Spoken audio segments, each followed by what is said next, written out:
राधा वल्लभ श्री हरिवंश। राधा वल्लभ श्री हरिवंश। राधा वल्लभ श्री हरिवंश। राधा वल्लभ श्री हरिवंश। वृंदावनेश्वरी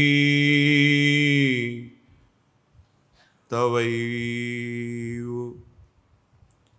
पदारविन्दं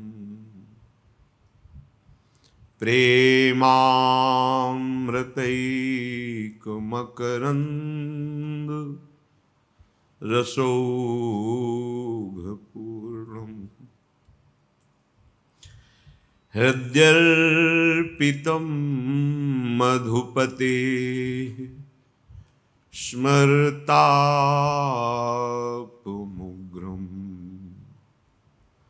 निर्वापयत् परमशीतलमाश्रयामि।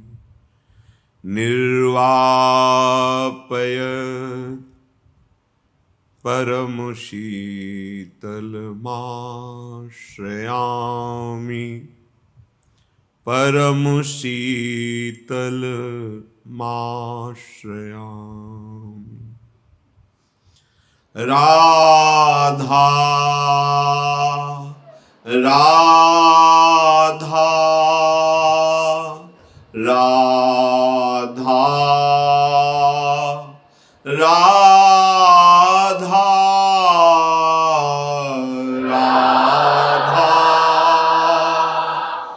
राधा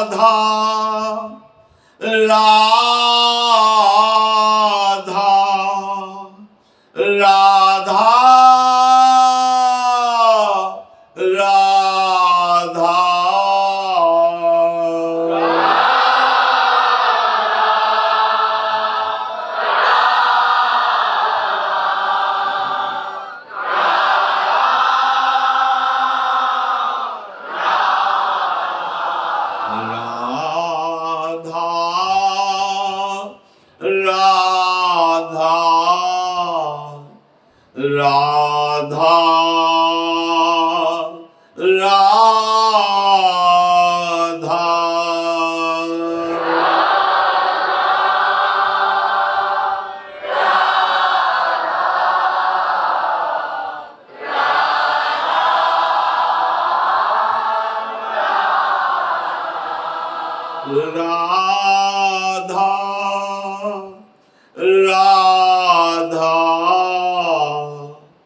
राधा राधा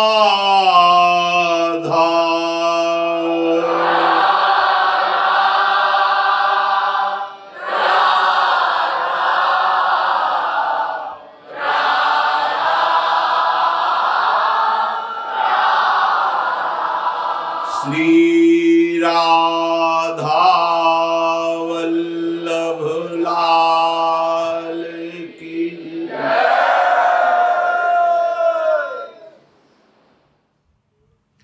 परम सच्चिदानंद घन प्रेमानंद स्वरूप नवनिभृत निकुंज महामहिम परम पावन श्री वृंदावन धाम। श्री वृंदावन धाम के लाडिले युगल चंद श्री श्यामा श्याम समस्त निज परिकर हित परिकर माया का ऐसा आकर्षण में स्वरूप है कि कोई कितना भी सावधान हो, जब तक भगवत साक्षात्कार नहीं होता तब तक विषयों के सानिध्य में इंद्रियों का चंचल हो जाना, संयम छूट जाना, ये बहुत अच्छी साधना करने वालों से भी हो जाता है। ये बिना अनुभव के बाद शायद समझ में ना आवे। विषयों के सानिध्य में भगवत तत्व का बोध प्राप्त किए हुए, भगवत साक्षात्कार किए हुए महापुरुष में ही वो सामर्थ्य होती है।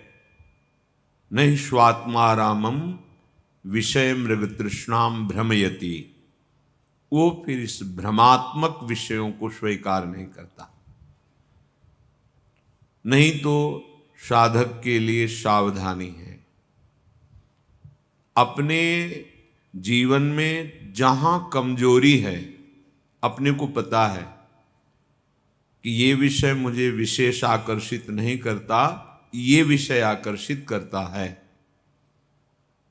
जिस भोग से, जिस इंद्रियजन संयोग से हमारे सतमार्ग में अज्ञान का पर्दा लग जाए, ऐसे भोग को स्वीकार नहीं करना, तो इसके लिए उसका सानिध्य भी त्यागना है। सानिध्य में वो विषय सामग्री, वो भोग सुविधा है और हमारा मन बिल्कुल आकृष्ट नहीं है, ये सिद्ध पुरुष का लक्षण है। साधक थोड़ी देर तक अंतःकरण में लड़ेगा, फिर परास्त होकर उसी विषय का सेवन करने लगेगा, अधीन हो जाएगा। इसलिए जो हमें सौभाग्य मिला है बहुत दुर्लभ है। अपने स्वरूप को पहचानो। आपको जो मार्ग मिला है, पता नहीं कौन सी कृपा हुई है जो ये मार्ग मिला है, फिर लक्ष्य की प्राप्ति हो जाएगी तो कैसा परमानंद होगा, वाणी की तो सामर्थ्य ही नहीं। इसलिए श्रीपाद कह रहे हैं, महाशहानि दुखानि सुखान्युन्मादकानि वा वृंदावन दृढ़ प्रीतिम नालम चालयुतुम हि माम श्रीमद वृंदाटवी कुंज पुंजे नित्य विहारिणौ गौर श्याम महाश्चर्य किशोरो मम जीवनो।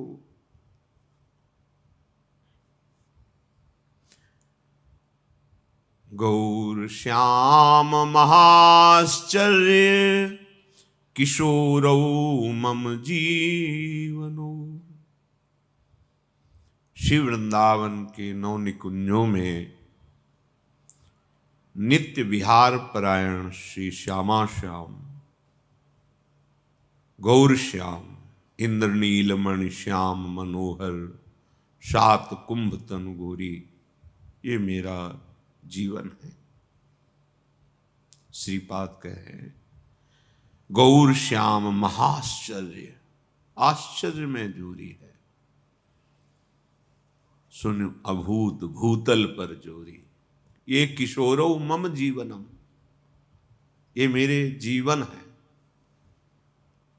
इसलिए महाशहानि दुखानि सुखान्युन्मादकानि वा, ये जो सांसारिक लोक लोकांतर के सुख हैं, जिनको तुम सुख माने हुए हो, तो कह रहे असहनीय दुखानी महासहानी,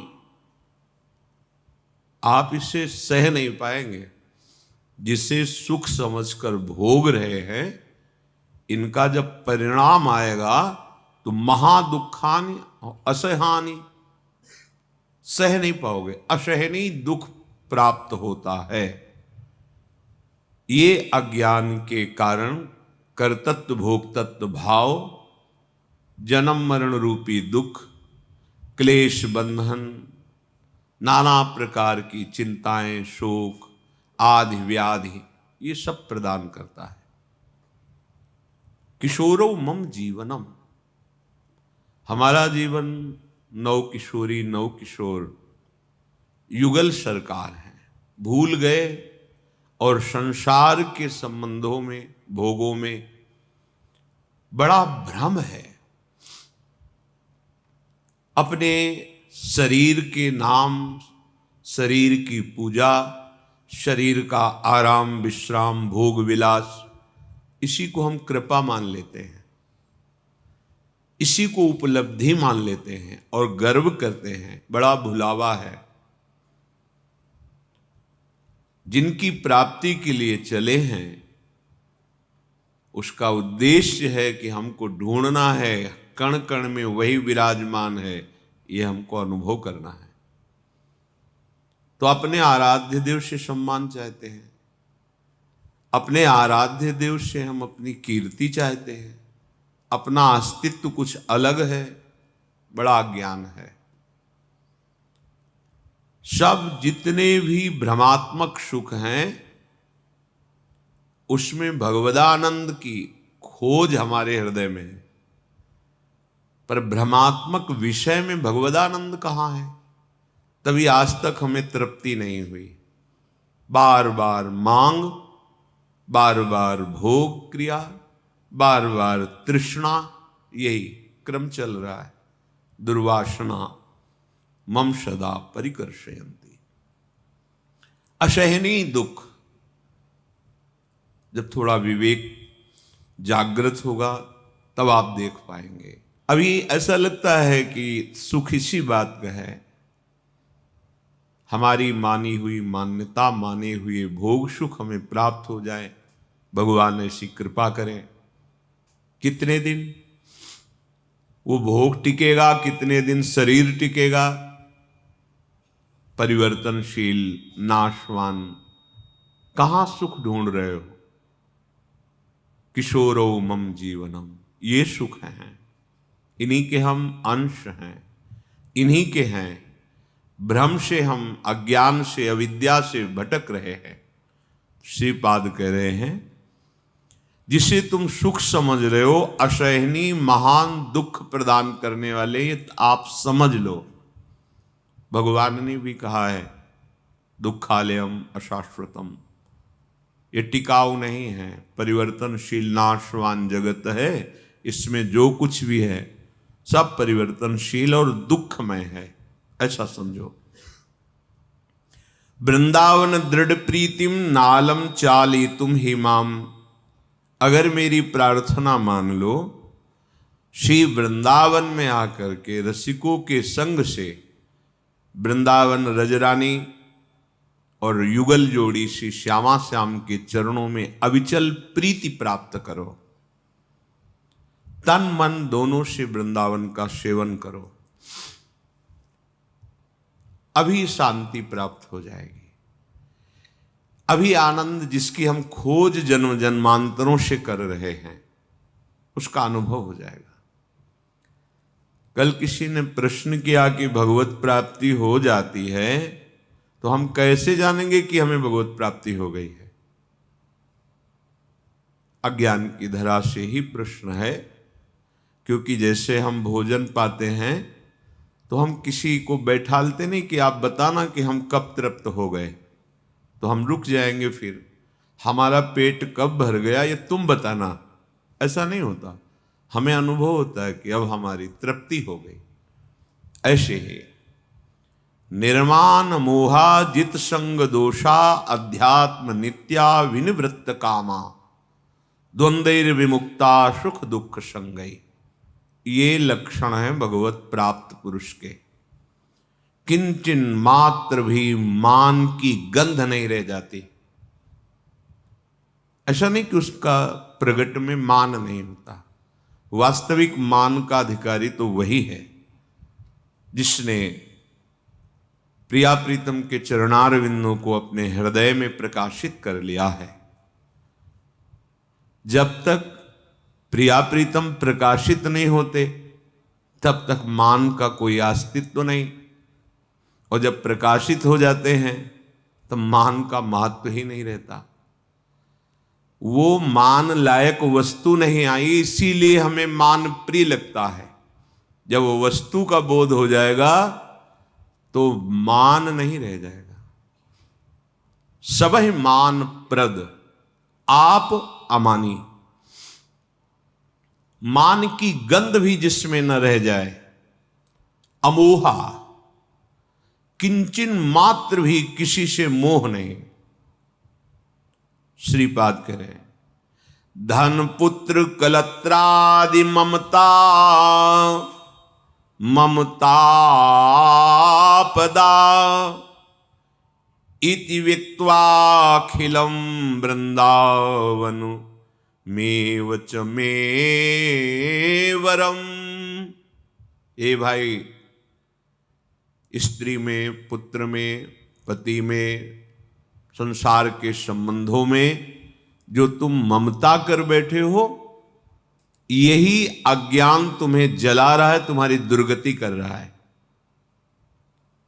ये विशुद्ध पराविद्या के रहस्य को जानने वाले महापुरुष हैं। ए भाई, तुम जो शरीर में, शरीर संबंधियों में ये ममता कर लिए हो, यही तुम्हारी दुर्गति का कारण है। ममता ममतापदा, यही तुम्हें दैहिक दैविक भौतिक ताप प्रदान कर रही है। इति व्यक्त्वाखिलम वृंदावन मेव च मे वरम। मेरी बात मान लो, सब में भगवत भाव करो, सब में ममता मत करो। समता सब संसार में, ममता नित्य विहार में। ममता किशोरी किशोर जो में। एक अहमता ममता ये जग में है दुखदाई, ये जब श्री जी की ओर लगे तो होत परम सुखदाई। तात मात सुत दार देह में मति अरुझय मति मंदा, हित किशोर को होय चकोर तू लख वृंदावन चंदा। ये तुम्हारा जन्म वृंदावन चंद युगल सरकार की प्राप्ति के लिए मिला है। सब में भगवत भाव करो, सबकी सेवा करो, पर मोह जनित ममता नहीं। तो जिसको भगवत प्राप्ति हो जाती है, मान की गंध नहीं होती और मोह किसी में नहीं होता, वो ममता रहित महापुरुष होता है। किसी भी संग का कोई भी प्रभाव उस पर नहीं पड़ेगा। जित संग दोषा, चाहे जितनी प्रतिकूल परिस्थिति, प्रतिकूल व्यक्ति, प्रतिकूल वस्तु हो, या अनुकूल परिस्थिति, अनुकूल व्यक्ति, अनुकूल वस्तु हो, उसके हृदय में कोई हलचल नहीं होगी। ना नकारात्मक ना सकारात्मक, ना प्रियता ना अप्रियता। जित संग दोषा। क्यों? ऐसा क्यों? क्योंकि अध्यात्म नित्या। वो इन अनित्य वस्तु व्यक्ति स्थान की जो सार बात है वो समझ चुका है। एकमात्र भगवान सत्य है। ये व्यवहार का जो उत्तम अधम, प्रिय अप्रिय, अनुकूल प्रतिकूल, उष्णता शीतलता, निंदा स्तुति, ये सब मायाकृत है। तत्व का अनुभव होने के बाद उसमें किसी से ना मान की चाह, ना किसी से मोह और ना किसी का प्रभाव। जित संग दोषा, एक रस स्थिति। क्योंकि अध्यात्म नित्या, अध्यात्म कहते हैं स्वरूप। जो आत्मस्वरूप है, ये अध्यात्म मार्ग, बोले ये आत्म मार्ग है, ये परमात्मा मार्ग है। वो नित्य आत्मस्वरूप में स्थित रहता है, इसलिए बाहरी व्यवहार होते हुए भी उस पर कोई असर नहीं पड़ता। विषयान ग्रहणन तो मुंचंतु वा, या बहिर्मुख पुरुषों के बीच में या घोर विषयी पुरुषों के बीच में या एकांत गुफा में कोई फर्क नहीं पड़ता। अध्यात्म नित्या, क्योंकि वो जित संग दोषा हो गया है। किसी भी संग का कोई भी प्रभाव भगवत प्राप्त महापुरुष के हृदय में नहीं पड़ता, क्योंकि आत्मस्वरूप अपने प्रभु में आसक्त रहता है, सब में अपनी प्रभु की झांकी और विधान देखता है। विनिवृत्त कामा, कोई भी कामना ही नहीं होती, अच्छी बुरी उत्तम अधम कोई कामना ही नहीं होती, स्फुरण ही नहीं होता। जैसे दीवाल घड़ी का जो बैटरी सेल हटा लो तो देखो, सेकंड की सुई सेकंड में, मिनट की मिनट में, घंटे की घंटे में, एक भी नहीं हिलेगी। अविद्या रूपी सेल हट गया, अब भगवदाकार एक रस स्थिति है। विनिवृत्त कामा, अब कोई भी वृत्ति में किसी भी तरह की कोई कामना नहीं। ब्रह्मभूता प्रसन्न आत्मा न सोचते न कांक्षित, कोई सोच नहीं, कोई आकांक्षा नहीं। विनिवृत्त कामा, द्वंद्व विमुक्ता, कोई भी द्वंद्व, सुख दुख, लाभ हानि, मान अपमान, शत्रु मित्र, जय पराजय, कोई भी द्वंद्व उसे स्पर्श नहीं कर सकता। बहुत ऊंचाई में स्थित है, कोई भी द्वंद्व उसको विचलित नहीं कर सकता। वो मुक्त हो गया इन द्वंद्वों से। सुख दुख संगई, सुख दुख समान हो गया है। ऐसा विवेकवान ज्ञानी महापुरुष परम पद पर आरूढ़ माना जाता है, अर्थात ये भगवत प्राप्त महापुरुष है। इसी के लिए हमारी साधना है, उपासना है, प्रयास है, प्रयत्न है। मान रहित हो जाएं, मोह रहित हो जाएं, किसी भी प्रकार के विषय वस्तु व्यक्ति स्थान का हमारे हृदय पर ऐसा प्रभाव न पड़े कि हम अपने सतमार्ग से विचलित हो जाएं। नित्य निरंतर अपने आत्मस्वरूप प्रिया प्रीतम के चिंतन में मगन रहें। अन्य कोई हमारे हृदय में वासना, कामना, स्पृहा, तृष्णा न रह जाए। कोई भी द्वंद्व हमें भगवद विस्मरण की स्थिति में ना ला दे। सावधान रहते, क्योंकि हम उपासक हैं अभी, तो हमको सावधान, कोई भी द्वंद्व भगवत विस्मरण न करा दे। बहुत सामर्थ्य है इन विषयों में, ऐसा मत समझना कि ऐसे साधारण है, नहीं। जिस समय एकाग्रता पूर्वक अपने मन को परमात्मा तत्व में, प्रिया प्रीतम में स्थित करना चाहोगे, उसी समय अंदर की जितनी वासनाएं हैं, अगर सही भजन हो रहा है तो नष्ट होना प्रारंभ होंगी। साथ में उन वासनाओं को बड़ी सुविधा से भोग सको, ऐसी व्यवस्था हो जाएगी। अगर भोग में लग गए तो जो नाश होना प्रारंभ हुआ था वासना का, वो पुनः ज्यों का त्यों और नवीन संस्कार भोगों के और बन गए। कृपा मत मानना कि जो जो हम चाहते थे वो सब प्रभु ने प्रदान कर दिया, नहीं। सावधान हो जाओ,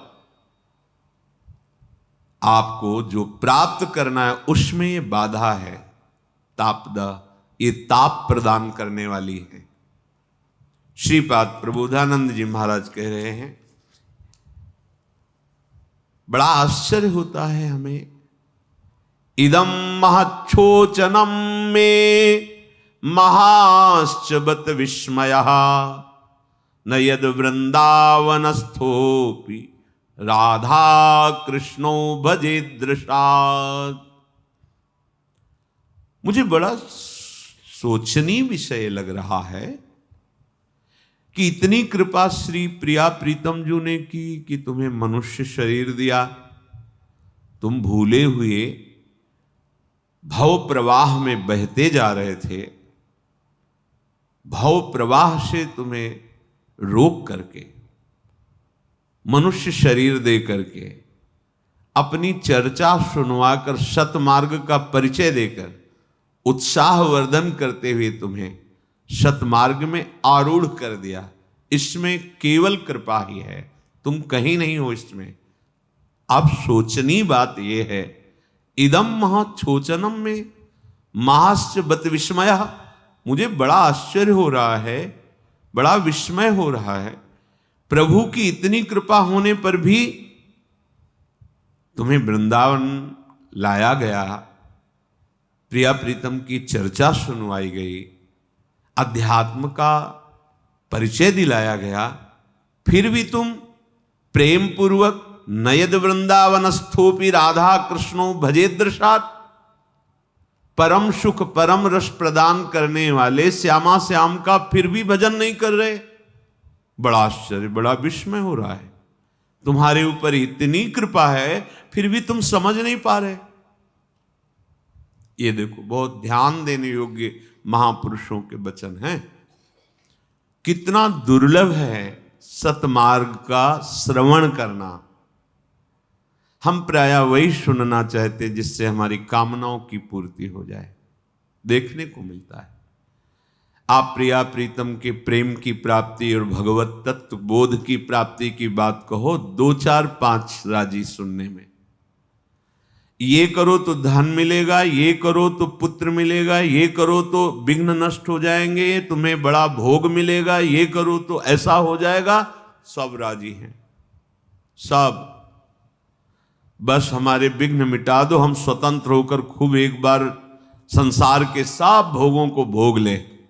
अरे पहली बार नहीं, करोड़ों बार ये बात तुम्हारे मन में आई है और करोड़ों बार प्रभु ने वो बात तुम्हें पूरी की कि देख ले, पर फिर शरीर टिकाऊ तो है नहीं, दूसरा शरीर मिला फिर वही कामना, फिर तीसरा शरीर फिर वही, इस जीवन में फिर वही कर ले। पूरे के पूरे जीवन मिट्टी में मिलाते चले आ रहे हैं आप, पहला जीवन नहीं है आपका।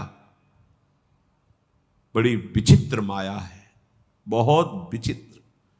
इसीलिए कह रहे महाछोचनम, केवल शोचनम नहीं, महाछोचनम।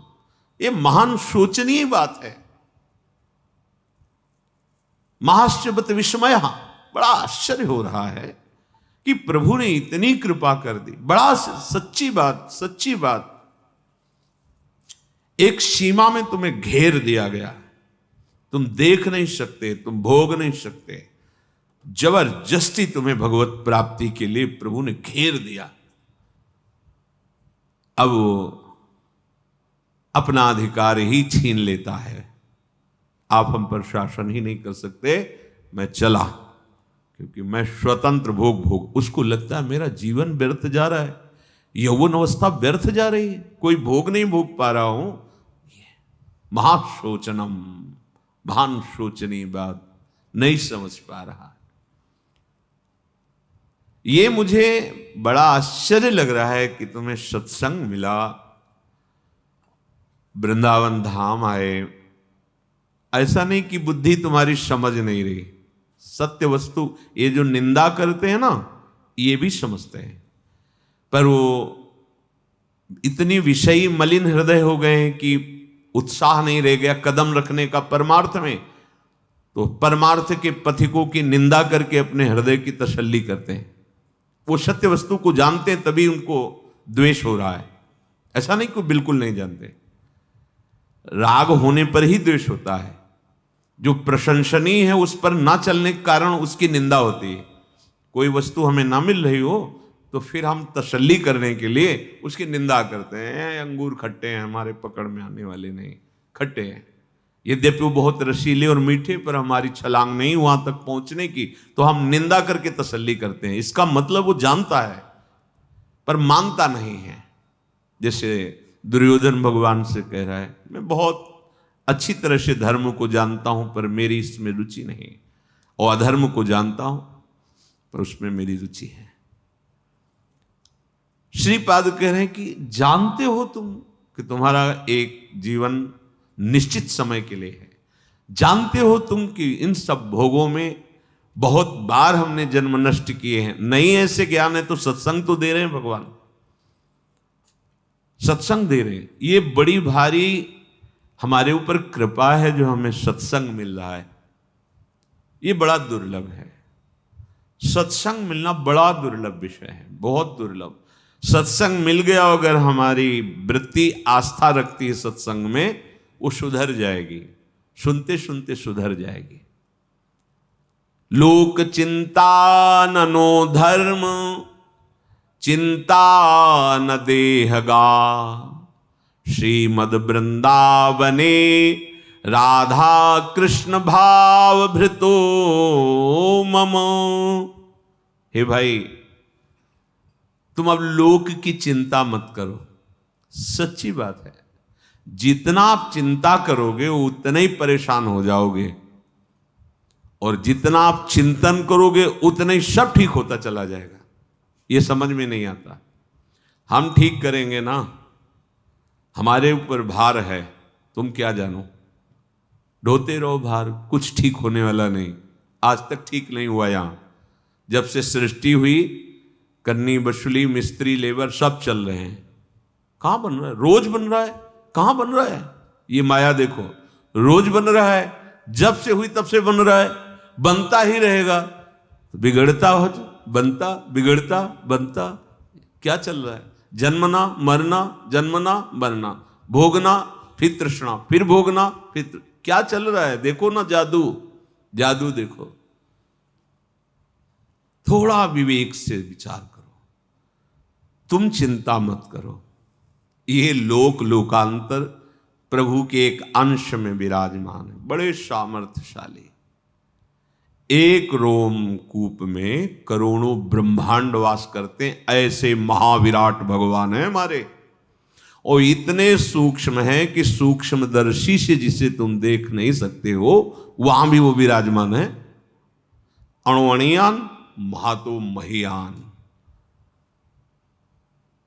दिखरावा माते हितिन, अद्भुत रूप अखंड, रोम रोम प्रतिलागे, कोटि कोटि ब्रह्मांड, ब्रह्मांड निकाया निर्मित माया, रोम रोम प्रतिवेद कहे। ऐसे प्रभु के आश्रय से आप निश्चिंत हो जाओगे, ऐसे प्रभु के भजन से आप परम सुखी हो जाओगे। मान लीजिए बहुत मलिन बुद्धि है, ऐसी जगह फंसा देगी कि फिर निर्णय नहीं कर पाओगे। आप निर्णय करने की सामर्थ्य नहीं रह जाएगी, और समय ने आपके हाथ से निकल गया, फिर आप ऐसे बंध जाओगे। बस फिर मन यही कहेगा कि अब जैसे जी रहे हैं जीते रहें, बस किसी तरह अब जीवन व्यतीत करना है। फिर एक समय ये बुद्धि निर्णय कर देगी, अब जीने की इच्छा ही नहीं रह गई है, अब तो बस शरीर छूट जाए। हाँ, तो मुक्त हो जाओगे। शरीर छूटने से फिर नया शरीर मिलेगा, फिर वही, फिर इसीलिए लोक चिंता न, मत चिंता करो इस लोक में अब तुम्हारा क्या होगा। नो धर्म चिंता, परम धर्म की प्राप्ति के लिए सर्वधर्मान परित्यज्य, सब धर्मों की पूर्ति हो जाएगी। मातृ ऋण, पितृ ऋण, ऋषि ऋण, देव ऋण, सब ऋणों से मुक्त हो जाओगे जब प्रभु का आश्रय लेकर भजन करते हुए जो कर्तव्य कर्म करोगे, तुम सिद्धावस्था को प्राप्त हो जाओगे। धर्म की भी चिंता नहीं करनी, ना देहगा, हमारे परिवार का हमारा भरण पोषण जलते रहते हैं। वो अनंत ब्रह्मांडों का भरण पोषण वो कर रहा है, तुम्हें दिखाई नहीं दे रहा, तो क्या करें? हाथ पे हाथ धर के बैठ जाए, ऐसा कहीं उपदेश ही नहीं है। अपने कर्तव्य कर्म को करो, चिंता मत करो। भगवत चिंतन परायण होते हुए अपने कर्तव्य कर्म का जो पालन करता है वो भगवत प्राप्त हो जाता है। तुम कर्तव्य कर्म तो करते नहीं हो, चिंता करते हो। चिंता करने के कारण अविद्या अपना अधिकार बढ़ाती जाती है और तुम्हारे द्वारा अधर्माचरण होने लगता है। क्यों? क्योंकि तुम्हारा चिंतन ठीक न होने के कारण कर्तव्य अकर्तव्य का निर्णय नहीं कर पाते, अकर्तव्य को कर्तव्य समझ लेते हैं और कर्तव्य से विमुख हो जाते हैं, तो चिंता शोक और बढ़ जाती है। राज से समझिए, अगर भगवद आश्रित हो तो आपका अंतःकरण ठीक निर्णय करेगा और कर्तव्य परायण पुरुष को यहां भी और परलोक में भी आनंद की प्राप्ति होती है। तो मनुष्य जीवन का प्रधान कर्तव्य है भगवत प्राप्ति। ये तभी हो सकती है जब भगवत आश्रय लेकर के भजन परायण रहते हुए सबकी सेवा करो। ये दिमाग में अगर बैठ जाए कि भगवत प्राप्ति का बहुत सरल साधन, सहज में समस्त प्रारब्ध को मिटा करके महामंगल मोद प्रदान करने की सामर्थ्य सबकी सेवा में है। सब रूपों में भगवान है, ढूंढने की जरूरत नहीं। जो तुम्हारे सानिध्य में है, ममता रहित होकर भगवत भाव से सेवा करो और खूब भगवत चिंतन परायण रहो, मंगल हो जाएगा। इसी जन्म में मंगल हो जाएगा। चलते हैं भगवान श्री राम के पावन चरित्र का कथन श्रवण करके कलिमल का नाश करते हुए अपने हृदय में अपने आराध्य देव की अनन्य भक्ति को प्राप्त करते हैं। वेद भगवान श्री राम जी सिंहासन में विराजमान हैं, उनकी स्तुति की। सबके देखत वेदन बिनती कीन्ह उदार, अंतर्धान भय पुनि गए ब्रह्म आगार। सबके देखते देखते जो वेद मूर्तिमान होकर के बंदीजन के रूप में आए थे, भगवान का स्तवन किया, फिर अंतर्धान होकर ब्रह्मलोक में विराजमान हुए। उसी समय देवाधिदेव महादेव भगवान शंकर पधारे, पुलकित हैं। देखो, सब ज्ञानी महापुरुष जितने हैं सब इन्हीं के द्वारा दिए हुए ज्ञान से हैं। वंदे बोधमयम नित्यम गुरुम शंकर रूपिणम। ये बोध स्वरूप भगवान आत्मस्वरूप है। ज्ञान खान अगहान जहां बस शंभु भवानी, ज्ञान समुद्र है भगवान। अब आज पता नहीं कैसा ज्ञान प्राप्त हो रहा है, बड़ा आश्चर्य है। अद्वैत भाव को ठीक से ना समझने के कारण, देखो अद्वैत का मतलब होता है दूसरा कोई नहीं है। द्वैत माने होता है दूसरा, अद्वैत माने है ही नहीं दूसरा कोई। ठीक, अब निंदा करते हैं साकार रूप की, साकार उपासना की, नाम की, धाम की, लीला की। ये कौन सा ज्ञान है भैया? वेद ही तो उस परम तत्व का वर्णन करते हैं और मूर्तिमान वेद होकर भगवान का स्तवन कर रहे हैं। श्रुतियां ही यहां की गाय बनी ही आकर के। भगवान गोपाल जी जो गौवें चरा रहे, ये सब वेद की ऋचाएं हैं, कोई साधारण गौवें नहीं, वेद की ऋचा ही है। जे ब्रह्म अदमद्वैत मनुभव गम्य मन पर ध्यावही, ते कहूं जानहु नाथ हम, तब सगुन जस नित गावही। वेद कह रहे ये ब्रह्म जन्मा है, अद्वैत है, अनुभव में आता है, मन से परे है, ऐसा हम भी कहते हैं, ऐसा हम भी जानते हैं। किंतु नाथ आपके सगुण साकार रूप में हम आसक्त हैं और इसी का यश गान करते हैं। वेद कहे अद्वैत कोई है ही नहीं दूसरा, तो निंदा किसकी करें? वो अज्ञानी है, चाहे जहां से बोले बैठ के। अगर किसी की निंदा है तो देखो, बिल्कुल सरल भाषा में बता रहे हैं, बिल्कुल सरल भाव में। अपने प्रभु अपने आप से अपने आप में खेल रहे। 3 प्रकार का खेल हो रहा है, सृजन, पालन और विनाश। किसका? अपने आप से अपना सृजन, अपने आप से अपना पालन और अपने आप से अपना लय। ये बोध जिसको हो गया, किसकी निंदा करेगा? किसकी निंदा करेगा? अब ये बोध हो गया तो जीवन मुक्त महापुरुष हो गया, और ये नहीं हुआ तो अधूरा है। जितना ये छलकन है ये अधूरे पे होती है। छूछी आधी गागर जो ना छलकती है, गंभीरता तत्वबोध से प्राप्त होती है। कोई दूसरा नहीं, कोई दूसरा नहीं। इसे और नीचे उतार के एक बहुत बड़ा महल है, घर है, जिसमें सहस्त्रों कमरे हैं। उस पिता के सहस्त्रों विचारधारा वाले, सहस्त्रों भाव वाले बालक हैं। सब अलग अलग हो गए हैं, सब अपने अपने कमरे को अपना मानते हैं, लेकिन है कौन? उसी पिता के पुत्र हैं, उसी का महल है। और अपना अपना अधिकार करके एक दूसरे से लड़ते हैं। मेरा कमरा अच्छा, तुम्हारा कमरा ठीक नहीं, ये इतनी मेरी जगह उतनी। अब उस पिता को देख के हंसी आती कि बावरे तेरा क्या है, तू भी मेरा है, ये भी मेरा है, तू काहे को लड़ रहा है।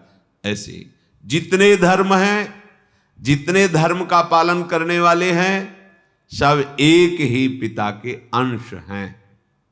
चाहे अंग्रेजी में, चाहे उर्दू में, हिंदी में, संस्कृत में, विविध भाषाओं में, सब भाषाएं उसकी, सब भाषा बोलने वाले उसके, सब आराधनाएं उसकी। हाँ, बड़े आचार्य रूपों में हर धर्म के बड़े महापुरुषों की वाणी पढ़ के देख लो, एक ही मिलेगी। चाहे संस्कृत से लिखी हो या उर्दू से लिखी हो या अंग्रेजी से लिखी हो या हिंदी से लिखी हो, चाहे पदों के रूप में हो, चाहे ऐसे। बीच में हम अज्ञानी जन अपनी भावनाओं को ना थोपें और उसी स्थिति से चले जो आचार्यों की वाणी, तो एक ही नजर आएगा, दूसरा कोई नजर नहीं आएगा। हम अपने अज्ञान को थोप करके बीच में मेड़ बनाकर झगड़ा, निंदा, अपमान, ये भगवत मार्ग में ऐसा नहीं है। ऐसा बिल्कुल नहीं है, बिल्कुल नहीं है। जो ऊंची कोटि के महापुरुष हुए हैं, चाहे जिस मार्ग में हुए हों, जब उनसे बात हुई है तो हम जो गीता से बोले हैं वही वो अपनी वाणी से बोले, अपने ग्रंथ से बोले, इतना भी अंतर नहीं। ये जो हम अपनी वासनाओं को उपासना में थोपते हैं, फिर जो मनमानी करते हो, कहते हैं हमारा धर्म कहता है, तो आचार्य वाणी जो उच्च कोटि के महापुरुष हुए, किसी भी धर्मावलंबी महापुरुष अपने आचार्य वाणी को, गुरु वाणी को पढ़ करके देखे। जो गुरुदेव जिस महामहिम संप्रदाय धर्म की ध्वजा को फहराने के लिए प्रकट हुए, उनकी वाणी को पढ़ के देखे तो सब एक ही परमात्मा का वर्णन कर रहे हैं, चाहे जिस भाषा में कर रहे हो। यह हमारा अज्ञान है, हम अपने अज्ञान को दूर करें, दूसरा कोई नहीं है। बड़ा विचित्र खेल है, हम अपने धर्म को नहीं जान पा रहे हैं। अगर जान जाएं तो हमारा धर्म इतना बड़ा है कि एक कण भी नहीं बचेगा जो हमारे धर्म में नहीं विराजमान है। सच्ची मानिएगा, एक कण भी, एक ब्रह्मांड का कण भी ऐसा नहीं जो हमारे धर्म से अलग हो, वही विराजमान है।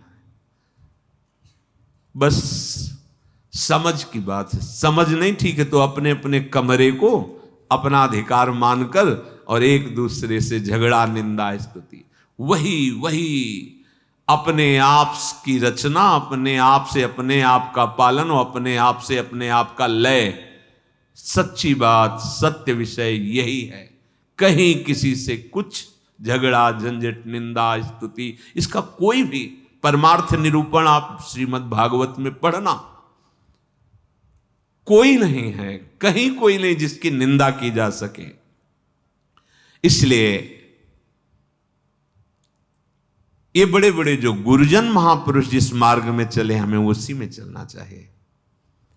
ये जो हम मनमानी करते हैं और सोचते हैं कि एक सीमा वाले नाम को उच्चारण करके धर्म की भावना से दूसरे को दुख पहुंचाना, निंदा करना, हिंसा करना, और फिर सोचते हैं कि इससे हमारे आराध्य देव प्रसन्न हो जाएंगे, तो मुझे लगता है अभी थोड़ा समझ ठीक करने की जरूरत है।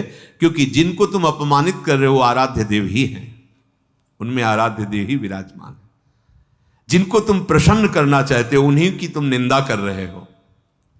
ऐसा कभी नहीं हो सकता कि किसी को दुख देने वाला, किसी को नाना प्रकार की निंदा आदि करने वाला अपने आराध्य देव का लाडला हो जाए, ऐसा। जब लात मारी रावण ने तो महादेव जी कैलाश से बोल पड़े, उमा संत कई यही बड़ाई, मंद करत जो करे भलाई। वो मंद कर रहा है और ये उनका भलाचार है। आचार्य महाप्रभु हरिवंश चंद्र जी के लिए सेवक जी महाराज लिख रहे हैं, करत जे अनुसहन निंदक तिनहु पे अनुग्रह कियो। और महाप्रभु स्वयं कह रहे हैं, देखो संत है, सद्गुण संपन्न है, तो हमारी बुद्धि तो मानी जाएगी कि भक्त है भगवान का, नमन। लेकिन महाप्रभु आदेश कर रहे हैं, ये क्रूरा, क्रूरा माने निर्दयी से निर्दयी आदमी, अपि पापिनो, बड़ा श्रेष्ठ पापी, मतलब बड़ा पापी। नच सताम संभाष्य, संत पुरुषों की बात करने योग्य भी वो व्यक्ति नहीं, दृश्या से देखने योग्य भी नहीं, फिर भी वो मेरे राधा वल्लभ लाल है, ऐसी मेरी दृढ़मति।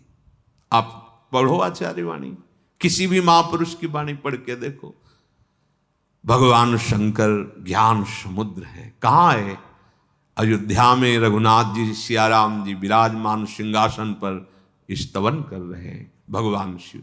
आज हमारा पता नहीं कौन सा ज्ञान होता है कि भगवान की निंदा, भगवान के नाम रूप की निंदा, बचो कलयुग की इस मलिन चाल से। नहीं हो पाएगा। आनंद की अनुभूति नहीं हो पाएगी, कभी नहीं हो पाएगी। थोड़े दिन के लिए तुम्हारा शरीर है, कर लो मनमानी, फिर इसके बाद जब उसका हिसाब होगा तब सुन। अद्वैत दूसरा है ही नहीं, फिर निंदा किसकी, फिर ये क्या अवहेलना किसकी, यही समझ में नहीं आता है। कण कण में जब है, वो है, एक है, तो तुम्हारा आराध्य देव है, तो तुम्हारी आत्मा ही तो है ना, तो निंदा किसकी की जाती है। भगवान शिव देख रहे हैं सियाराम जी को, अश्रु चल रहे, पुलकित हैं, ज्ञान समुद्र भगवान शिव। जय राम रमा रमनम शमनम भवताप भयाकुल पाहि जनम अवधेश सुरेश रमेश विभो शरणागत मागत पाहि प्रभो। 10 शीस विनाशन 20 भुजा कृत दूरी महामही भूरी रुजा।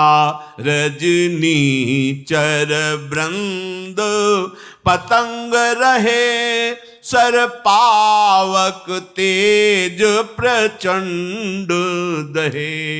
महिमंडल मंडन चारु तरम धृत सायक चाप निसंग बरम। मद मोह महा ममता रजनी तम पुंज दिवाकर तेज अनी। जय राम रमा रमनम शमनम भवताप भयाकुल पाहि जनम। हे राम, हे रमा रमण, हे जन्म मरण के संताप को नाश करने वाले, आपकी जय हो। आवागमन के भय से व्याकुल मुझ सेवक की रक्षा कीजिए। हे अवधपति, हे समस्त देवताओं के स्वामी, हे रमापति, हे विभो, मैं आपकी शरण में हूं और यही मांगता हूं कि प्रभु आप सदैव हमारी रक्षा करें। 10 शीश 20 भुजा वाले संसार को दुख देने वाले रावण का विनाश किया। हे श्री राम जी, भवरोग से मुक्त करने वाले आपके चरणारविंद हैं। राक्षस समूह रूपी जो पतंगे थे सब आपकी बाण रूपी प्रचंड अग्नि में भस्म हो गए। आप समस्त ब्रह्मांडों के सुंदर आभूषण हैं। पृथ्वी के आभूषण हैं। सारंग धनुष धारण करने वाले मद मोह ममता, ये घोर अंधकार रात्रि है। जैसे रात्रि में कुछ दिखाई नहीं देता, ऐसे अहंकारी को, ममता युक्त को, मोही को सत्य नहीं दिखाई देता, मनमानी आचरण करता रहता है। महान मद मोह और ममता रूपी अंधकार को, रात्रि को नष्ट करने वाले तेजः स्वरूप भगवान भास्कर आप हो। एक कामदेव रूपी भील ने सबके हृदय में अपना अधिकार जमा रखा है। जैसे भील हिरण को ताकता और बाण संधान करता है, ऐसे सबके मन को ये मनमथ मथ करके वासनाओं में फंसाए रखता है। हे नाथ, जो आपके चरणों का आश्रय ले लेते हैं, आप उनकी इससे रक्षा करते हैं। पामर अनाथ जीवों को आप समर्थ बना देते हैं। जो आपके चरणों का आश्रय ले लेते हैं, ये काम क्रोध आदि उनको परास्त नहीं कर सकते। पूरा संसार दुखों से पीड़ित है। एक बहुरोग वियोगन ही लोग है। कितनी चिंताएं, कितनी बातें, कितनी समस्याएं, पर जो दुख भोग रहे हैं, चिंताओं में फंसे हैं, उसका कारण है भवदंग निरादर के फले। आपके चरणों का निरादर किया, इसीलिए इनको भोगना पड़ रहा है। भाव भगवान शंकर कह रहे हैं, यदि कोई भगवान की शरण में आकर और उनका नाम जप करते तो ये संसार भी सुखमय हो जाता है, दुखालय भी सुख सिंधु बन जाता है। जैसे गरल सुधा रिपु करहि मिताई, विष भी अमृत हो जाता है, दुश्मन भी मित्र बन जाता है। जहां पर कृपा राम की हुई, ता पर कृपा करे सब कोई। ये जो बहुरोग वियोगन ही लोग है, ये भवदंग निरादर के फल। ये आपका निरादर किया, मनुष्य जन्म मिला, आपका आश्रय लेकर भजन नहीं किया, उसका परिणाम है नाना प्रकार के दुख, चिंता, शोक, विषाद इसमें घिरे रहते हैं। जो मनुष्य आपके चरण कमलों में प्रेम नहीं करते, वो ऐसे अथाह भवसिंधु में डूबते ही रहते हैं। बार बार जन्म, बार बार मरण। भवसिंधु अगाध परे नरते, पद पंकज प्रेम न जे करते। जो आपके चरणों का आश्रय लेकर भजन नहीं करते, इसी में डूबते मरते रहते हैं। जिन्होंने आपके श्री चरण कमलों की प्रीति नहीं की, वो चाहे जो कुछ करके देख लें, सदैव दरिद्रता नहीं छोड़ेगी। दरिद्रता मतलब फटे पुराने कपड़े पहने भीख मानना, ये नहीं है। बहुत वैभव है, पर सुरसा की तरह उनकी कामना तृष्णा बढ़ती चली जाती है। धनी कौन? संतोषी। दरिद्र कौन? कामी। जो कामनाओं से जकड़ा हुआ वो दरिद्र है। जो संतोष रूपी धन प्राप्त जिसे हो गया, उससे बड़ा कोई नहीं है। धन प्राप्त हो जाने से दरिद्रता नहीं जाती और हमारे अंदर मांगे बढ़ती जाती हैं। संतोष प्राप्त हो गया, जथा लाभ संतोष सदा काहो, ये बड़ी आनंदमयी वृत्ति है। जैसे प्रभु रख रहे आनंदित होकर सतमार्ग में चलते हुए सबको सुख पहुंचाते हुए जीवन व्यतीत करता है। ये जीवन भी महान शांति सुखप्रद और अंत में भी भगवान की प्राप्ति। प्रभु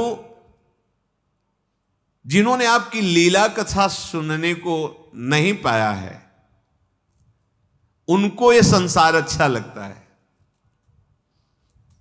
ये बड़े आश्चर्य की बात है। कल एक भगत अमेरिका में अपने परिवार सहित रहते हैं, तो काफी कई वर्ष से हितधाम से वो सत्संग सुन रहे हैं, जुड़े हुए।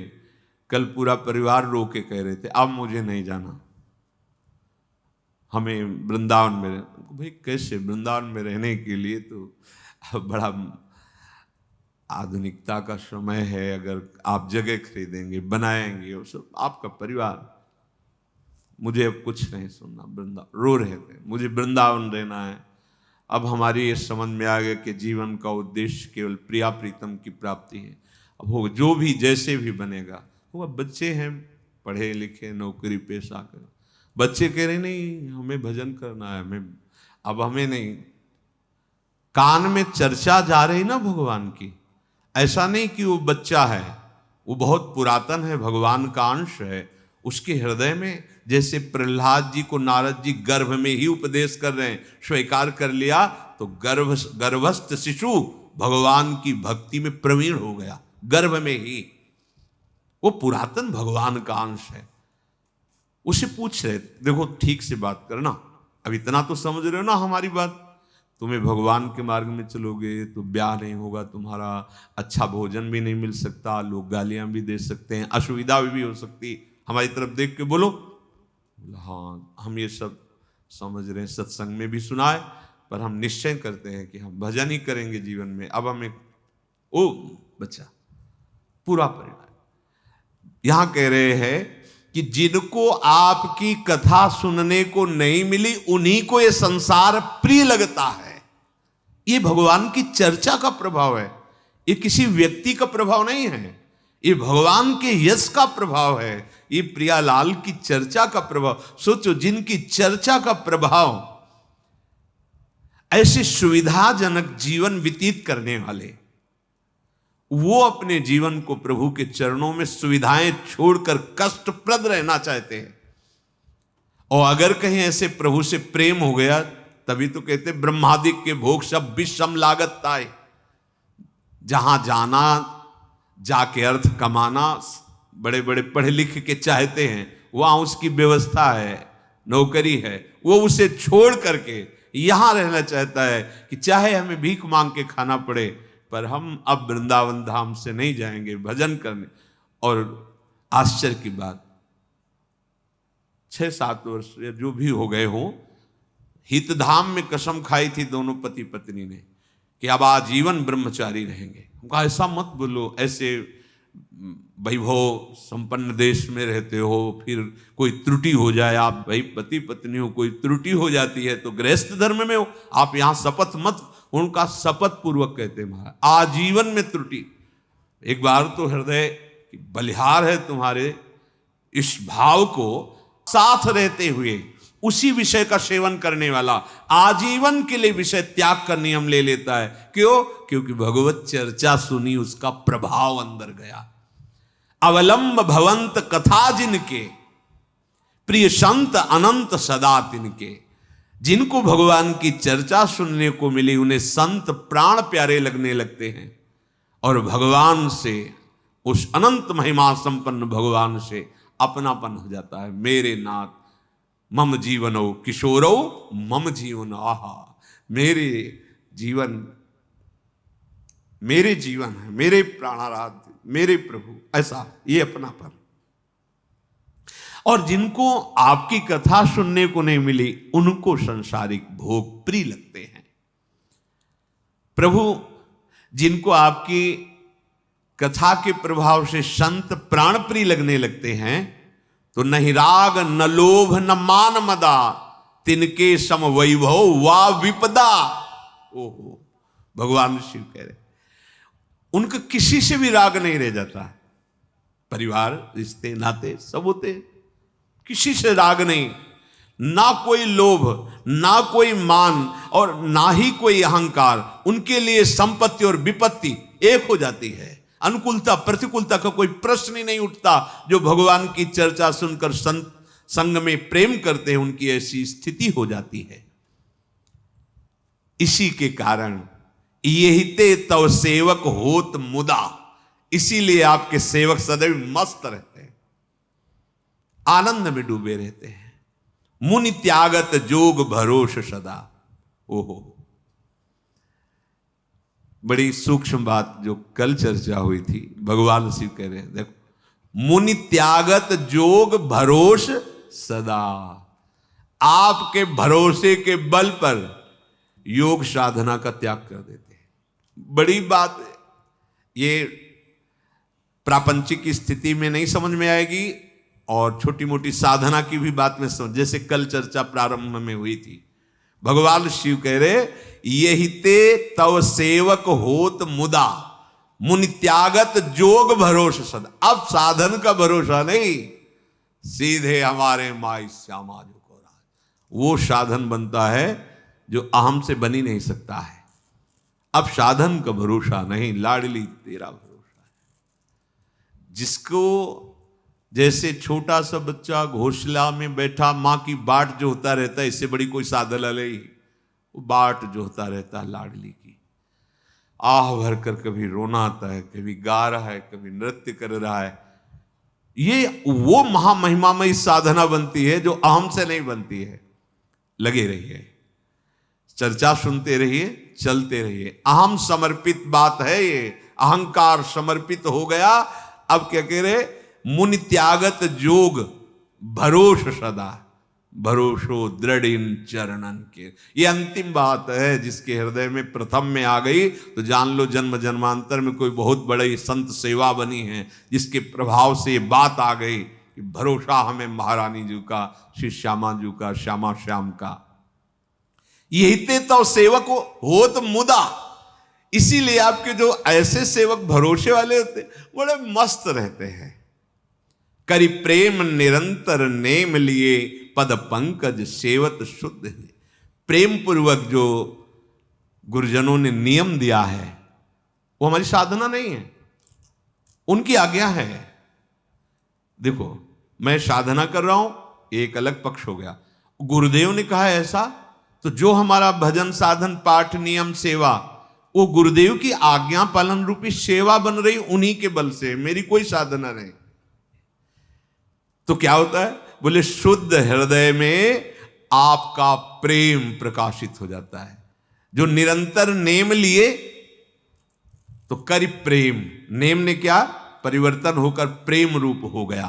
पद पंकज सेवत शुद्ध ही है। प्रिया प्रीतम की सेवा भजन का सार है। सेवा में जिसकी आसक्ति हो गई, ये भजन का सार है, प्रभु की सेवा। सम्मान निरादर आदर ही, आहा, ये स्थिति प्रकट हो गई। ना मान से ना अपमान से हृदय में कोई फर्क नहीं पड़ता। सब संत सुखी विचरंत मही, वो स्वयं में मान अपमान से रहित होकर के स्वयं में विचरते रहते हैं। विचरण का भाई स्वरूप में अपने आराध्य देव के चिंतन में मगन रहते, मान अपमान का भाव नहीं रहता। मुनि मानस पंकज भृंग भजे, रघुवीर महारन धीर अजे। हे मुनियों के मन रूपी कमल के भ्रमर, भ्रमर वहीं मडराता है जहां पराग होता है। वो कभी ऐसे पुष्प का सेवन नहीं करता जिसमें सौरभ पराग ना हो। सबका मन आकर्षित होता है 5 ज्ञानेंद्रियों के साथ विषय में, और सत्संगी का मन प्रभु के नाम रूप लीला धाम में। तो जो प्रभु के प्रेम पराग से युक्त मन है, उसमें भगवान भौरे बनकर मडराते रहते हैं। एक क्षण के लिए भी कभी अंतर नहीं होता भगवत सानिध्य का। सेवक जी महाराज छिन छिन बिहरत संग, छिन छिन निरखत प्रेम भरी, छिन जस कहत अभंग यह जो कृपा। एक क्षण के लिए भी अंतर नहीं होता प्रिया प्रीतम का। ऐसे जिनका मन प्रभु में समर्पित हो गया है। कैसे समर्पित होता है, तो बोले तव नाम जपामि नमामि हरि, भवरोग महागद मान अरे। जो आपका नाम निरंतर जपते रहते हैं, पकड़ो बात। बार बार इसीलिए हर सत्संग में, हर वचन में यही आता है, समझो नाम निरंतर, ये हमारा आहार है, ये हमारा जीवन है। जैसे हम वायु के बिना, प्राण के बिना, जल के बिना, ऐसे हम नाम के बिना नहीं जी सकते। तद विस्मरणेन परम व्याकुलते, ऐसा स्वभाव बनाओ, ऐसा अभ्यास करो, सत्संग सुनकर ऐसा निश्चय करो कि नाम हमारा जीवन है, नाम हमारा सर्वस्व है। चिंतन करते करते जब नाम की किंचन मात्र महिमा प्रकाशित होती है, तब समझ में आता, ओहो कितनी गुरुदेव भगवान ने कृपा की, हमको क्या दे दिया। जैसे मीरा जी ने पायो जी पायो मैंने राम रतन धन पायो, भगवान नाम रूपी रतन गुरुदेव ने दिया। राधा नाम है जीवन हमारा, राधा नाम प्राण आधार है, राधा नाम है करता विधाता, राधा नाम पालनहार है, राधा नाम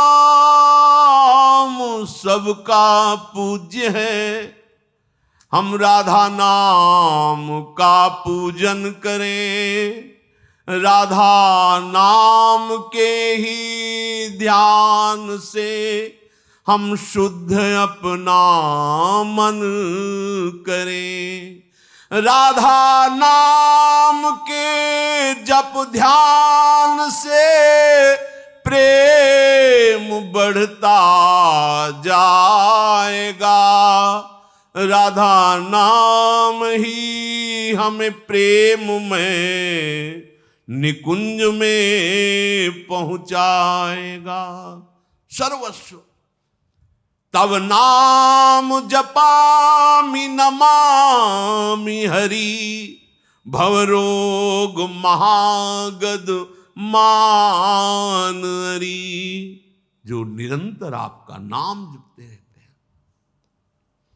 बोरी सखी जो कह रहे कुछ ऐसा विधान कर दो लाडली जू, सोते जागते उठते बैठते बस राधा राधा राधा राधा मेरी जिह्वा रटती रहे।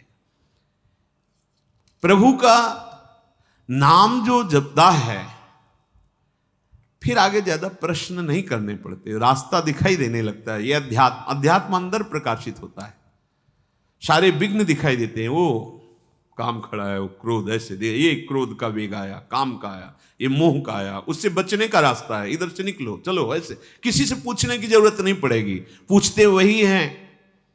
या तो हम भगवद यश सुनने के लिए या भगवत प्रेमी महात्माओं के भावों का रसास्वादन करने के लिए, नहीं तो फिर साधन नहीं है, इसलिए बहुत प्रश्न आते हैं।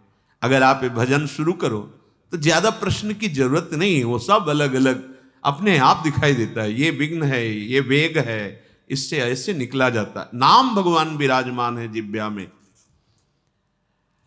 जन्म मरण रूपी रोग की महान औषधि, अभिमान को मिटाने के लिए महान शत्रु क्या? नाम जितना जपोगे अभिमान का नाश कर देगा ये नाम, जन्म मरण चक्र को नष्ट कर देगा ये नाम।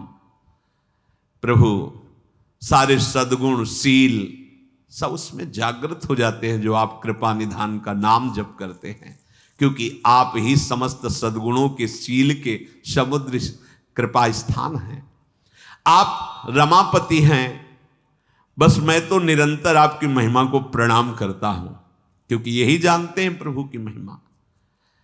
आप जन्म मरण सुख दुख राग द्वेषादि द्वंद्व समूहों का नाश करने वाले हैं, अपने जनों का पालन करने वाले हैं। मैं बहुत दीन हूं, हम पर दृष्टि डालिए, भगवान शिव कह रहे हैं। और प्रभु एक बात मांग रहा हूं, राजाधिराज आप हमें एक बात दीजिए। क्या? बार बार बर मांगूं हरस देहु श्रीरंग, पद सरोज अन पाइनी भगति सदा सत्संग। नाथ, मैं आपसे यही वरदान मांगता हूं कि आपके चरणों की अनन्य भक्ति, अचल भक्ति हमारे हृदय में हो। पर वो होती तभी है जब भगवत प्रेमी महात्माओं का संग होता है। तो नाथ, आप कृपा करके आनंदित होते हुए मुझे वरदान दीजिए कि आपके प्रेमी जनों का सत्संग प्राप्त होता रहे और आपकी अविचल अनन्य भक्ति हमारे हृदय में। भगवान शिव कह रहे हैं, बरनि उमापति राम गुण हर्षि गए कैलाश, तब प्रभु कपिन दिवाए सब विधि सुख प्रदवास। भगवान शंकर सियाराम जी के स्तवन करने के बाद अनुमति लेकर अपने नित्य धाम कैलाश को गए। भगवान ने अपने सखाओं को, जो विभीषण, सुग्रीव आदि थे, सबको सुंदर वास दिलाए। भगवान की जो ये चर्चा है, इसमें इतनी सामर्थ्य है, कितना भी कोई पातकी हो, कुछ समझ में नहीं आ रहा, बैठे सुन रहा है। देखो, अपना एक सामर्थ्य होती है हर वस्तु में, प्राकृतिक वस्तु में भी होती है। अग्नि को भाव से छू, धोखे से छू जाए, जबरदस्ती कोई छुआ दे, तो उसमें एक दाहिका शक्ति है। सब में अपना पावर होता है। फिर ये तो चिदानंद भगवान की चर्चा है, बोले भाव से सुनो, नहीं कुछ लाभ नहीं मिलने वाला। वो केवल भाव लाने के लिए कहा जाता है, नहीं लाभ। आप बैठे हो, आपके कानों में भगवत यश पड़ रहा है, तो कह रहे हैं यह कथा पावनी, इसमें एक पावर है, तुम्हारे पाप का नाश कर देगी, तुम्हारे हृदय में पावनता, पवित्रता लाएगी। जो पाप तुम्हें दुख देने, कुछ समझ में नहीं आ रहा, बैठे हैं गांव में, अब तो वो विश्वास योग बात नहीं रह गई कि कोई मंत्र से विष उतार देगा। ये हमने देखा है। ये हम सुनी बात नहीं कह रहे, देखी बात कह रहे कि काले सांप ने काटा, खेत में काटा था परिवार के ही सदस्य, उस समय बच्चे थे, शरीर में नीलिमा छा रही थी। तो वहां एक प्रक्रिया होती, एक ढोल की तान लगाई जाती, उल्टा ढोल, अब वो जैसा भी, उससे जितने सर्प गारुड़ मंत्र जानने वाले हैं, वो सब उस ढोल की आवाज सुनकर उस गांव की तरफ जाते हैं। फिर वहां पता लगाते हैं यहां किसी को सांप काटा है क्या, क्योंकि वो संगीत बजा था, वो ढोल ऐसे बजता है जिसकी गांव की वो प्रक्रिया बताती कि किसी को काले सर्प ने काटा है। तो आसपास के जितने गारुड़ मंत्र जानने वाले होते, विष उतारने, 10-12 आए होंगे। पहले परीक्षा की, वो फूल की थाली, धातु एक होती, उसमें कुछ लिखा, पीठ में ऐसे लगा, बोले हाँ जहर चढ़ रहा है। नीम की पत्ती खुआई, मीठी लगे, हाँ जहर चढ़ रहा है। बैठ गए आसपास, 2-3 लोग पकड़ लिए, और वो कुछ बोल रहे थे, ना हमें समझ में आ रहा था, न सांप काटने वाले को समझ में आ रहा था, बस मंत्र बोल रहे थे। और 2-4 घंटे में एकदम फिट, वो सब नीलिमा खत्म, वो सब उनकी जो शरीर में हरकत थी, वो सब एकदम स्वस्थ हो गए। ये देखा बिना दवा के, कोई दवा नहीं पिलाई, मंत्र से झाड़ा था। अब इसलिए कहा विश्वास नहीं रहा कि वो पवित्र, उन्होंने पानी भी नहीं पिया। अगर उनको आदर करके प्रणाम या पानी तो रोक देते, नहीं, हमारे गुरु का आदेश है कि जहां हम ये सेवा करेंगे उस नगर का भी पानी नहीं पिएंगे, हम अपने घर में पिएंगे, और कोई हाथ जोड़ना ये सब नहीं। इतने निष्काम, इतने, तो वो मंत्र का प्रभाव, एक सांप झाड़ने वाला मंत्र क्या बोल रहा है ना हमें पता था, ना झाड़ने वाले जो इसके लिए झाड़ा जा रहा है उसको पता था, लेकिन विष उतरा ना। ऐसे ही ये तो महामहिम भगवत प्राप्ति कराने वाली बात है। अगर भगवत चर्चा सुन रहे, समझ में नहीं आ रही, तो विष उतर रहा है। यह कथा पावनी, यह आपके पापों का नाश करके, महामोह का विनाश करके ज्ञान प्रकाशित करने वाली। जितनी देर आप बैठे हो, कहां बैठे हो? धाम में बैठे। कहां बैठे हो? साधु समागम में बैठे। ये दुर्लभ समय जा रहा, दुर्लभ, मतलब ये तो जैसे बाजी जीत गए। प्रातःकालीन ब्रह्म मुहूर्त में 4-4:15 से प्रारंभ हो जाता, आप 2 से 3 से ऐसे भाग भाग के आसपास दूर दूर से आके बैठे हो। किस लिए आए हो? भगवत बात सुनने के लिए। वो जान नहीं रहे प्रभु। एक बार एक संत भगवान ने कहा कि साधक विचलित क्यों होता है, मेरा भजन नहीं बनता, ऐसा वैसा, ये शिकायत क्यों करता है?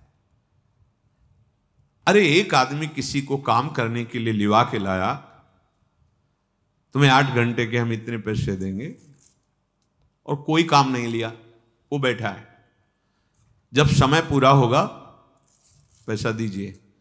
तो वो आदमी ये नहीं तर्क रख सकता कि तुमने काम नहीं किया, वो उसे पेमेंट देगा, क्योंकि वो उसे लाया है काम के लिए। करवाओ ना करवाओ ये तुम्हारा काम है। हम तो बैठे हैं 8 बजे से 5 बजे तक, कुछ नहीं करोगे तो हम जमवाई लेते रहेंगे, बाद में पैसा लेंगे, क्योंकि आपने बुलाया है। ऐसे ही आपने बुलाया है। हम तो कीचड़ में फंसे थे संसार के भोगों में, नाथ आपने खींचा। अब खींच के वृंदावन में अपने घर में बुला के बैठा लिया। अब अगर भजन, तो फिर महाराज पेमेंट आपको देना ही पड़ेगा, भगवत प्राप्ति निश्चित होगी। ये बैठने की भगवत प्राप्ति होगी, मान लो मेरी बात। पर बैठते कहां हो, उपद्रवी बच्चे हो, उपद्रव करते रहते हो। अगर बैठे रहो तो भगवत, बैठे का मतलब भरोसे पे 5 बजे तक बैठ, जब तक हमारी आखिरी श्वास है हम बाट जो होते रहेंगे। कोई आदेश है नहीं, तो फिर हमें आपकी सेवा में ही जाना है। दूसरी बात, पूज्य स्वामी श्री राम सुखदास महाराज, किसी धर्मात्मा ने बुलाया लोगों को प्रसाद पाने के लिए, पंगत में बैठाल दिया, पत्तल बिछाया, दोना कुल्हड़। इसके बाद कुछ देर कुछ नहीं आया। लोग, ए भाई, बोले हल्ला मत मचाओ, वो धर्मात्मा उसने बुलाया है पवाने के लिए। अगर एक क्षण विलंब हो रही तो जब उसने बैठाल दिया है, पत्तल दोना डाल दिया है, तो खीर पूड़ी कचौड़ी पकौड़ी आ रही है, चिंता मत करो। ऐसे ही तुम्हें प्रभु ने घसीटा, मनुष्य शरीर दिया, सत्संग दिया, ये दोना पत्तल सब बिछ गए हैं। अब प्रेम रस आने वाला है, तुम बाट जो हो। ये नहीं कि दोना पत्तल रखे उठ के छोड़ दिए और कहीं जाकर लाइन में, नहीं, अनन्य, एक भरोसो, एक बल, एक आस विस। जब आ गए हैं, आपने बुलाया है, तो अब आप पवाओगे भी। और ये ऐसे उदार चूड़ामणि हैं कि कंजूस नहीं हैं, अति उदार भी सुंदर, अति उदार भी सुंदर, करुणा वरुणालय इनको कहा गया है। इसलिए भरोसा दृढ़ रखो। यही विचलताएं पैदा हो जाती हैं, साधक समझ नहीं पाता। अरे इनके होना है, होना, बस समझो इनके होना है। अब कैसे होना है, नहीं तुम्हारे ये करो, ये करो, ये करो, तो करते करते जो नहीं करना चाहिए वो छूट जाएगा ना, तब आ जाएगा कि हे नाथ, आपके सिवा हमारा कोई नहीं। यही बात आनी थी, यही बात आनी थी, आपके सिवा हमारा कोई नहीं, मेरे तो गिरधर गोपाल दूसरो न कोई। ये जन्म मरण का नाश करने वाली कथा है। देखो, यही समर्थ है। अब इसलिए हम इसको कि कहीं तुम प्रमाद न कर लो, भगवत चर्चा सुनने मात्र से भगवत प्राप्ति हो जाएगी, इतने से मात्र से। कैसे? प्रमाण दीजिए। रत्नावती जी ने कौन सा साधन किया था? केवल दासी के मुख से भगवत चर्चा सुनते सुनते महाभागवत हो गई। मथुरा की ब्राह्मण पत्नियां, अन्य कोई साधन नहीं, खुद उनके पति वर्णन करते, साधन तो मैं कर रहा था, गायत्री अनुष्ठान किया, वेदों का स्वाध्याय किया, गुरुकुल में निवास किया, यज्ञ किया, पर मेरे अंदर वो भाव नहीं आया जो मेरी पत्नियों के अंदर आ गया। क्यों? क्योंकि वो रोज कथा सुनती थी।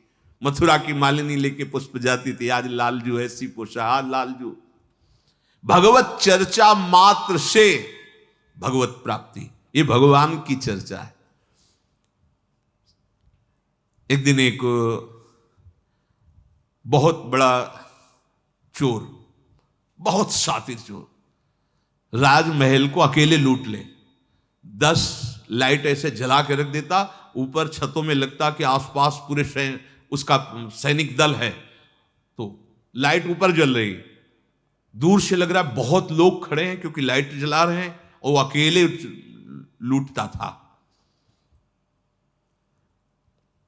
एक दिन फंस गया तो भागा वहां से। परशुराम जी कथा कह रहे थे भगवान की, उस कथा में जाकर बीच में बैठ गया। बचने का उपाय बन ये भागवती, जैसे गंगा जी हैं, गंदा नाला मिल जाए जाकर के, कि कोई भी नाली मिल जाए तो गंगा जल के समान हो जाती है।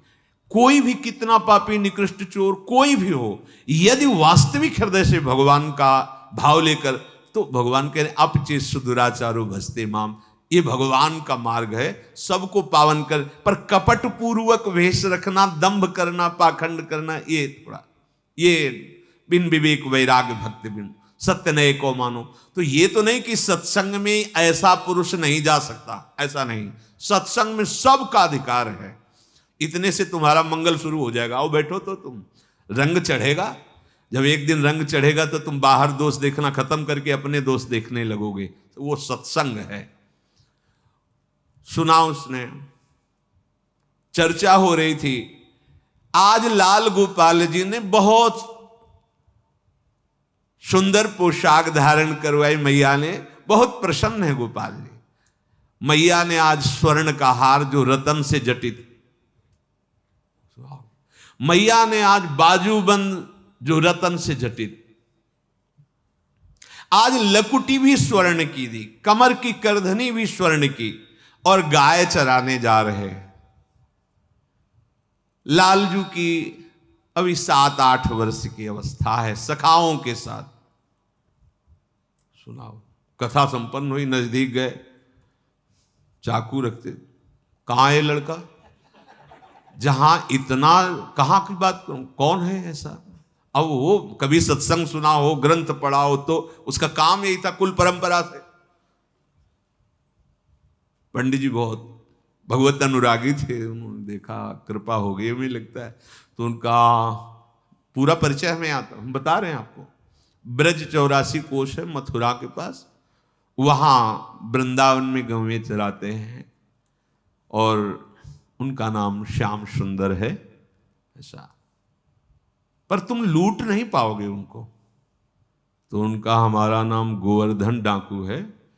कोई भी ऐसा विश्व में नहीं है जिसकी मैं अर्थव्यवस्था अपहरण न कर लूं। फिर वो तो बालक है, तो कहा है पर बहुत चतुर है, तुम कैसे, बहुत प्रवीण है। सुनो, अगर हो सके तो हमारी बात मान लो, थोड़ा माखन मिश्री रख लेना। जब तुम्हारी चतुरता से वो ना तुम्हारे कब्जे आवे, तो माखन मिश्री से वो तुम्हें सब दे देगा। बोले सरकारी आदमी पीछे लगे थे, इसलिए हम कुछ ले तो पाए नहीं। तो पंडित जी ने जो भेंट आई थी, कहा इससे तो माखन मिश्री लेके, वो किसको लूटना, श्याम सुंदर, श्याम सुंदर, श्याम सुंदर, नाम श्याम सुंदर, वृंदावन में चिंतन शुरू वृंदावन में। तो पंडित जी ने कहा फिर भी हम कहते हैं बहुत कठिन है लूटना। तो बोले हम शपथ खाते हैं आपके सामने, पानी तभी पिएंगे जब उसको लूट लेंगे, नहीं चाहे प्राण निकल जाए। देखो कैसे कल्याण होता है। रास्ता पूछते पूछते माखन मिश्री बांधे हुए जब ब्रज में आए, पूछे भाई गोपाल जी गैया कहां चराते हैं। वो तो कथा है, चराते थे, अब थोड़ी चरा रहे हैं। नहीं नहीं, हमें तो अभी पता चला है कि वो चराते हैं, तुम नहीं जानते हो, तुम्हें परिचय नहीं। तो श्याम सुंदर गैया कहां चराते हैं, अब कौन प्रगट में बतावे कि कहां गैया चराते हैं। तो उस समय बड़ी लता पता वृक्षावली, उसने कहा कि जहां गाय देखता पुकारता श्याम सुंदर, श्याम सुंदर। और मुनि मन ध्यान धरत नहीं पावत, करत विनोद संग बालक भट। ये भी बड़े लीला बिहारी, नहीं ध्यान, आ गए, हाँ बोल भाई, मेरा नाम श्याम सुंदर। जैसा पंडित जी ने बताया था बिल्कुल। क्यों? भगवत चर्चा सुनकर दृढ़ नियम प्राण त्याग देंगे बिना, ऐसा नहीं हो सकता। पानी मुख में नहीं रख, कितनी बड़ी साधना सत्संग से, पहले उसको लूटेंगे बाद में पानी पिएंगे। तो हम समझ, हाँ बोल भाई, मेरा नाम श्याम सुंदर। कंपायमान शरीर होने लगा अंदर से, इतना आनंद सिंधु। वैसी जैसी करधनी, जैसी लकुट, जैसा जैसा वैसे अपनो प्रण विसार भगत को पूर्व प्रण निभाऊं भगवान का। बोले उतार ये सब। क्यों तुम्हारे बाप का है उतारो? भगवान ने कहा, हमारी मैया ने पहला है, हम क्यों उतारे? तुम्हें पता नहीं होगा, अच्छे अच्छे हमारे नाम सुनकर के डर जाते हैं। बता भैया तू, तेरो कहा नाम है? बोले गोवर्धन। तो बोले मेरो नाम नहीं सुना? गोवर्धन धारी, तेरे से बड़ा है। तो सोचा पंडित जी ने कहा तो बड़ा प्रवीण है, जल्दी कब्जे में आने वाला नहीं। वो सुनो, सोचा बालक है, तुम्हारे लिए माखन मिश्री लाए, पाओगे? करुणा समुद्र भगवान, लाज है भगवान में, तू भी पाले। बोले पहले हमें सब उतार के देना होगा, क्योंकि हमने प्रण किया है कि जब तक तुम्हें लूट नहीं लेंगे तब तक। यार चोरों के गुरु तो हम हैं। चित चोर मन चोर, और तू हमारे को लूटने के लिए आया। ठीक है, ये सब पीतांबर में होता, ले थोड़ा। जीव ही उच्छिष्ट पाया, ब्रह्म साक्षात्कार हो गया, समस्त ज्ञान वृत्तियां। ओहो, चरणों में लुट निहाल। एक सत्संग ने भगवत प्राप्ति करा दी, एक सत्संग ने। ये कथा, ये भगवत चर्चा अहो दुर्लभ वस्तु है। ये मिल गई, इसका मतलब है, हमने कई जगह संतों के मुख से सुना है कि जिसे संत संग मिल जाए, सत्संग मिल जाए, तो समझना चाहिए कि अब मेरा ये आखिरी जन्म है। इसीलिए भगवान ने हमें साधु समागम प्रदान किया। निरंतर अपने समय को प्रभु में लगाइए। कभी नाम जप, कभी यश गायन, कभी यश श्रवण, कभी सेवा, कभी सत्संग। एक क्षण भी ऐसी बातों में मन न जाए जो हमें प्रभु से विमुख कर दे। जीवन की यही सार्थकता। श्री राधा वल्लभ लाल की।